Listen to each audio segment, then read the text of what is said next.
Hi friends, welcome back to JRU. ஆமாங்க, நான் தான் உங்கள் ஜஸ்வின். இத்தனை நாள் நிறையா ரிவ்யூஸ் அண்ட் அப்டேட்ஸ் நிறையா பார்த்துருப்பீங்க. ஸோ ஃபேஸ் ரிவீல் பண்ண போகிறோம் அப்படின்னு சொல்லியிருந்தோம். ஸோ அதுக்கேற்ற மாதிரி இன்றைக்கி விடாமுயற்சி படத்துடைய ரிவ்யூவோட நம்ம ஃபேஸ் ரிவீல் பண்ணியிருக்கோம். அப்படியே ரிவ்யூவும் உங்களுக்காக வந்துகிட்டே இருக்குது. ஸோ படம் முடிய ஒரு 5 நிமிஷம் இருக்குது. 5 நிமிஷம் முடிஞ்ச உடனே மக்கள் வெளியே வருவாங்க. ஸோ ரிவ்யூவை பார்க்குறதுக்கு இந்த வீடியோவை தொடர்ந்து பாருங்கள். ஒரு சூற காத்து காத்து காத்து என்ன பார்த்து சூற காத்து காத்து. இப்போ என்ட்ரி வந்து இப்போ நார்மலாக நம்ம அஜித் படம் நிறையா பார்த்துருப்போம். இல்லை ப்ரோ, தலை என்ட்ரி எக்ஸ்பெக்ட் பண்ண மாதிரி இல்லை. இருந்தாலும் ஃபர்ஸ்ட் ஆஃப் ஓகேவாக இருந்தேன். இன்டர்வல் எப்படி பண்ணியிருக்காங்க? பிளாக் பஸ்டர் ஹிட்டாகவும் இன்டர்வல் சீன் வந்து எக்ஸ்பெக்ட் பண்ண மாதிரி இல்லை. பொறுத்த வரைக்கும் தலை என்ட்ரி ஆக்ஷன் எல்லாமே okay. Black Bastar Anirudh music எல்லாமே பர்ஃபெக்டாக இருந்தது. என்ட்ரி கொஞ்சம் கூஸ்பம்ஸ் இல்லை, இருக்கிற மாதிரி கூஸ்பம்ஸ் இல்லை. எக்ஸ்பெக்ட் பண்ணதை விட என்ட்ரி ஒன்றுமே இல்லை.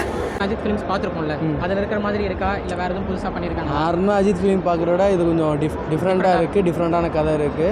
ஃபஸ்ட் ஹாஃப் விறுவிறுன்னு போகுது, ஆனால் செகண்ட் ஹாஃப் கொஞ்சம் ஸ்லோவாக போகிற மாதிரி இருக்குது. அனிருத் மியூசிக் மியூசிக்லாம் பக்காவாக போட்டிருக்காரு தலைவர். அர்ஜுனும் அஜித்தும் ரொம்ப நாள் கழிச்சு மகாத்தாக்கு அப்புறம் நடிச்சிருக்காங்க. ஸோ அவங்க காம்போ எப்படி, ஸ்க்ரீன் ப்ரெசன்ஸ்லாம்? ஸ்க்ரீன் ப்ரெசன்ஸ் ரெண்டுமே நல்லா தான் இருக்குது. அஜித்தோட ஆக்டிங்க்கு எந்த ஒரு இதுவுமே கிடையாது.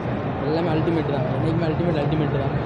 கதையில் வந்து நிறைய சீன்ஸ் வந்து ரஷ்யா இதில் இருக்கிறதுனால நம்ம கீழே இருக்கிற சப்டைட்டில் பார்த்தா பார்க்க வேண்டியது இருக்குது அப்படின்னு சொல்கிறாங்க. ஸோ அது அப்படிலாம் இல்லை, சர்ப்ரைஸாக நார்மலாகவே புரியுது. ஃபேமிலி பார்க்குற மாதிரி படம். ஃபேமிலி பார்க்குற மாதிரி படம் தான். அதர் ஸ்டேட்டுக்காரங்க வந்தாங்கன்னா கொஞ்சம் டிவோர்ஸ் ஆகிறதுக்கு முன்னாடி அந்த படத்தை பார்த்துட்டு போனால் பக்காவாக இருக்கும். நம்ம ஃபேமிலியாக பார்த்தா கரெக்டாக இருக்கும்.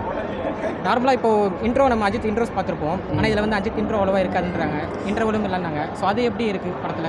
அது கொஞ்சம் மங்காத்தா இது வந்து இல்லாத மாதிரி கொஞ்சம் மன உடச்சலாக தான் இருக்குது. ஆனால் அஜித்துக்காண்டி படம் பார்க்கலாம். அஜித்துக்காக படம் பார்க்குறீங்க வந்து நீங்கள் ஒரு அஜித் படம்னா இப்படி நினச்சிட்டு வந்திருப்போம்ல, இந்த மாதிரி இருக்கும் இந்த மாதிரி இருக்கும். அந்த மாதிரி படம் இருக்கா இல்லை வேறு மாதிரி எடுத்திருக்காங்களா? இல்லை, நார்மல் அஜித் படம் மாதிரி இல்லை. இது கமர்ஷியல் கதைலாம் இல்லை. இது ஆக்சுவலாக ஒரு டிஃப்ரெண்ட்டாக இருக்குது. ஒரு மாதிரி கௌதம் படம் சாயில் வருது கொஞ்சம்.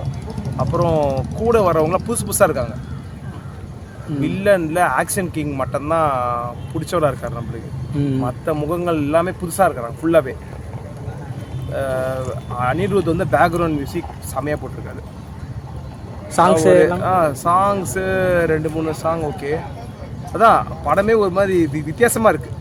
நார்மலாக இந்த மங்காத்தா மாதிரி வேறு அஜித் படம் மாதிரி இல்லை. இது இப்போ ரேஞ்சான மக்கள் பார்க்குற மாதிரி தான் இருக்குது படம். இது சரி. லாங்குவேஜ் வந்து மேக்ஸிமம் வந்து ஏதோ ரஷ்யன் இதில் இருக்கிறனால சப்டைட்டில் தான் பாதி படம் போகுது அப்படின்னு மாதிரி சொல்லியிருந்தாங்க. சப்டைட்டில் பார்த்தாகணும். சரி, சப்டைட்டில் பார்த்தா தான் புரியும். அவங்க வேறு இதில் பேசுகிறாங்க. ஸோ பார்க்கலாம் படம். ஃபேமிலியாக பார்க்குற மாதிரி படமாக இருக்குமா? பார்க்கலாம், ஃபேமிலி ஒன்றும் பிரச்சனை இல்லை. இப்போ நார்மலாக நம்ம அஜித் படம் நிறைய பார்த்துருக்கோம். இன்ட்ரோ கிளைமேக்ஸ் எல்லாமே சூப்பராக பண்ணியிருப்பாங்க. அதுக்கேற்ற மாதிரி இந்த படம் இருக்கா இல்லை வேறு எதுவும் சேஞ்சஸ் பண்ணியிருக்காங்களா? வேறு எதுவும் சேஞ்ச் இல்லை, நல்லா இருக்குது. லவ் ஸ்டோரிலாம் பயங்கரமாக இருக்குது. அனிருத் மியூசிக் எப்படி இருக்குது? பயங்கரமாக இருக்குது ப்ரோ.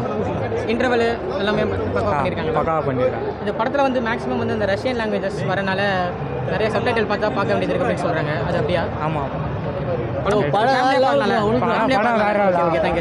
இல்லை அந்த அளவுக்கு சொல்கிற மாதிரிலாம் இல்லை. அனிருத் மியூசிக் எப்படி மியூசிக்லாம் எதாக இருக்குது தெளிவா? ஓகேயா? நார்மலாக எப்பயும் மாதிரி அஜித் படம் மாதிரி இல்லை. ஒர்த்து இல்லை. நடுவில் நிறையா ரஷ்யன் லாங்குவேஜஸ் வந்து இருக்கிறனால சப்டைட்டில் தான் பார்க்க வேண்டியதாக இருக்குது. ஏதோ நம்மளுக்கு தமிழ் படிக்க தெரியும், அதனால கீழே போடுறாங்க. நம்ம பார்க்க வேண்டியதாக இருக்குது. மற்றபடி படிக்க தெரியாதுலாம் எப்படி இது பண்ணோம்? நார்மலாக ஒரு அஜித் படம் மாதிரி இல்லை. Worthless movie. படம் நல்லா இருக்குது. நம்ம தலையை வந்து நம்ம ஆக்ஷன் ஹீரோ தான் நிறைய பார்த்துருக்கோம். இப்போ வந்து ஒரு எமோஷ்னலாக பார்க்குறோம். ஃபேமிலிக்கு ஏற்ற மாதிரி ஒரு படம் எடுத்துருக்காரு. இது வந்து நிறைய பேருக்கு புரியுதுங்களா? இது ஒரு எமோஷ்னலாக ஒரு ஃபேமிலிக்கு ஏற்ற ஒரு படமாக இருக்குது. லைஃப்பில் எப்படி ஒரு பர்சன் நம்ம சூஸ் பண்ணி நம்ம எப்படி இது பண்ணுறோம், இன்னொருத்தம் எல்லாமே கடந்து போகிறோம்ல.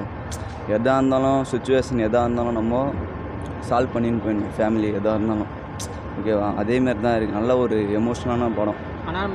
ஆக்ஷன் இல்லை, நார்மலான படம். நல்லா இருக்குது படம், பார்க்க பயங்கரமாக இருக்குது. இன்னும் ஆக்ஷன்லாம் இருந்தால் படம் இன்னும் சூப்பராக இருந்திருக்கும். ஃபேமிலியாக பயங்கரமாக பண்ணலாம். ஃபேமிலி பார்க்கறதுக்கு நல்ல படம் செம்மையாக இருக்கும். தேங்க்யூ. இன்னும் தலைவர். ஸோ இன்றைக்கி நம்ம வந்து சந்தோஷா சினிமாஸ் வந்து தான் ரிவ்யூ எடுக்க வந்திருந்தோம். ஸோ நிறைய பேர் ரிவ்யூ கொடுத்துருந்தாங்க. ஸோ நம்ம சந்தோஷா சினிமாஸில் சூப்பராக செம்மையாக நம்மளுக்கு எல்லாமே ரெடி பண்ணி செம்மையாக கொடுத்துருந்தாங்க. ஸோ உங்களுக்கு சூப்பராக ஃபேமிலியோட நல்லா என்ஜாய் பண்ணணும், நல்லா செம்மையான ஒரு எக்ஸ்பீரியன்ஸ் வேணும்னா சந்தோஷா சினிமாஸ் வாங்க. சூப்பரான அட்மாஸ்பியர் இருக்குது, சூப்பராக க்ளீனாகவும் வச்சுருக்காங்க. ஸோ நல்லா என்ஜாய் பண்ணுறதுக்கு சந்தோஷா சினிமாஸ் வாங்க. உங்களுக்கு லொக்கேஷனை வந்து கமெண்ட் பாக்ஸ்லேயும் டிஸ்கிரிப்ஷன்லேயும் உங்களுக்கு வந்து நான் கொடுக்குறேன். ஸோ எல்லோரும் வாங்க, என்ஜாய் பண்ணிட்டு போங்க.